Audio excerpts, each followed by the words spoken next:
Welcome back student. तो इस video lecture में हम डिस्कस करेंगे एक्टिव साइट ऑफ एंजाइम्स के बारे में कि एक्टिव साइट्स क्या होती है, इनकी कौन सी प्रॉपर्टीज होती है और ये किस तरह से सबस्ट्रेट को प्रोडक्ट में कन्वर्ट कर देता है।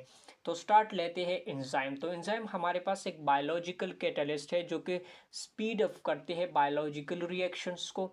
अब अगर देखा जाए तो एंजाइम बेसिकली साइज में लार्ज होते हैं as compare to the substrate.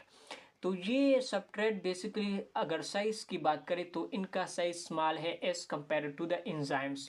तो एंजाइम ओवरऑल अगर देखा जाए तो ये सारा एंजाइम बेसिकली सबस्ट्रेट के साथ इंटरेक्ट नहीं करता, बल्कि एंजाइम का एक स्मॉल पोर्शंस क्या करते हैं बेसिकली सबस्ट्रेट को बाइंड कर देता है और इन्हें कन्वर्ट कर देता है इनटू द प्रोडक्ट में। तो एंजाइम के इस पोर्शंस को हम बेसिकली कहते हैं एक्टिव साइट्स। तो एक्टिव साइट बेसिकली एंजाइम का एक स्मॉल रीजन से जहां पर सबस्ट्रेट आता है, बाइंड हो जाता है और ये सबस्ट्रेट बेसिकली कन्वर्ट हो जाता है प्रोडक्ट में। तो इस साइट को हम बेसिकली कहते हैं एक्टिव साइट्स। यानी एंजाइम जो एक्शंस करता है वो बेसिकली इसी एक्टिव साइट्स ही की वजह से करता है। अब डिफिनेशन को देखें, it is a small region. ये हमारे पास एक स्मॉल रीजन है जहाँ पर सबस्ट्रेट बाइंड हो जाता है और कैटालिसिस जहाँ पर होती है, तो इस रीजन्स को हम बेसिकली कहते हैं एक्टिव साइट्स। राउंड अबाउट ये ओवरऑल 5% ऑफ द एंजाइम का जो एरिया है ये बेसिकली एक्यूपाई करता है बाय द एक्टिव साइट्स। अब इसको हम बेसिकली क्लिफ्ट और क्रेविसेस और फोकट भी कहते हैं, क्योंकि ओवरऑल एंजाइम में ये क्या होती है, ये एक स्मॉल रीजन्स होता है, तो इस वजह से इसको हम क्लिफ्ट क्रेविसेस और फोकट भी कहते हैं। अब इनके कुछ साइलेंट फीचर्स होते हैं, इनको हम डिस्कस करते हैं। So the first characteristics of the active site that is it composition, कि ये किससे बना होता है। सो ओवरऑल अगर देखा जाए तो एंजाइम्स हमारे पास प्रोटीनिशियस एंड नेचर्स होते हैं, प्रोटीन से बने होते हैं और जाहिर सी बात है protein basically small fundamental unit से बने होते हैं जिसको हम कहते हैं अमीनो एसिड्स। तो यहाँ पर बेसिकली एक्टिव साइट में अमीनो एसिड्स के नंबर डिफरेंट एंजाइम में वेरी करते हैं। राउंड अबाउट 2 से लेकर 12 तक अमीनो एसिड्स इन पाए जाते हैं in the active site of enzymes.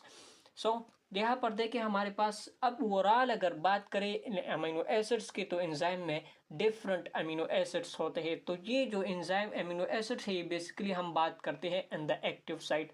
जिस तरह से अब देखिए हमारे पास लाइसोजाइम है, तो ये लाइसोजाइम एंजाइम बेसिकली कहलाता है बैक्टीरिया किलिंग एंजाइम्स और ये टेयर्स में पाई जाती हैं।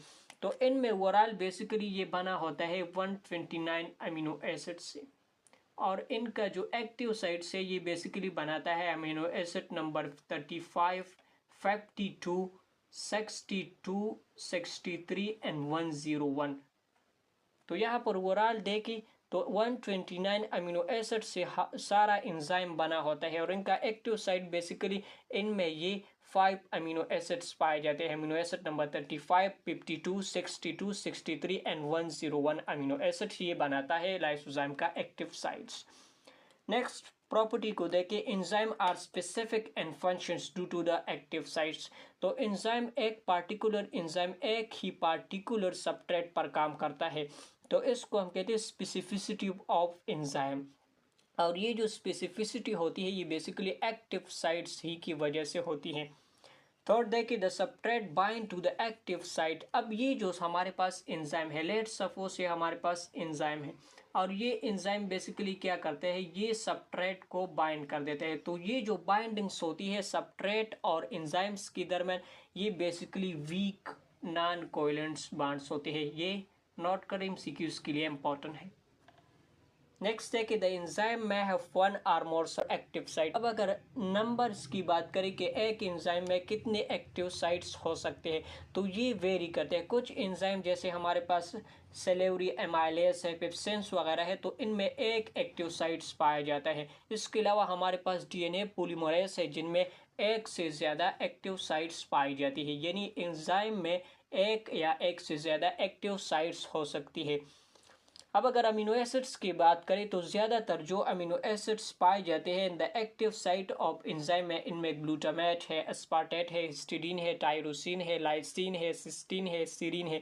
सो ज़्यादातर जो अमीनो एसिड्स पाए जाते हैं in the active site of enzyme में ये हमारे पास सीरीन है।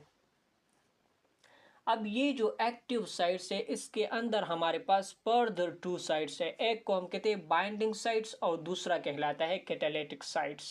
So what is the binding sites? जैसे ही सब एंजाइम्स है इनके साथ क्या होती है, सबट्रेट आता है और इसके साथ क्या होती है, बाइंडिंग होती है। तो एक्टिव साइट्स के इस पार्ट को हम बेसिकली कहते हैं बाइंडिंग साइट्स। यहाँ पर बेसिकली क्या होती है, इनमें अमीनो एसिड्स होते हैं, यही अमीनो एसिड बेसिकली सबट्रेट के साथ बाइंडिंग बनाती है, तो इस वजह से इस साइट को हम कहते हैं बाइंडिंग साइट्स। दूसरा साइट कहलाता है कैटालिटिक साइट्स। यहाँ पर बेसिकली क्या होती है, यहाँ पर जो सबट्रेट है ये बेसिकली कन्वर्ट हो जाता है इनटू द प्रोडक्ट में, तो इस साइट्स को हम कहते हैं catalytic sites. So this is overall about the active sites. Thank you so much.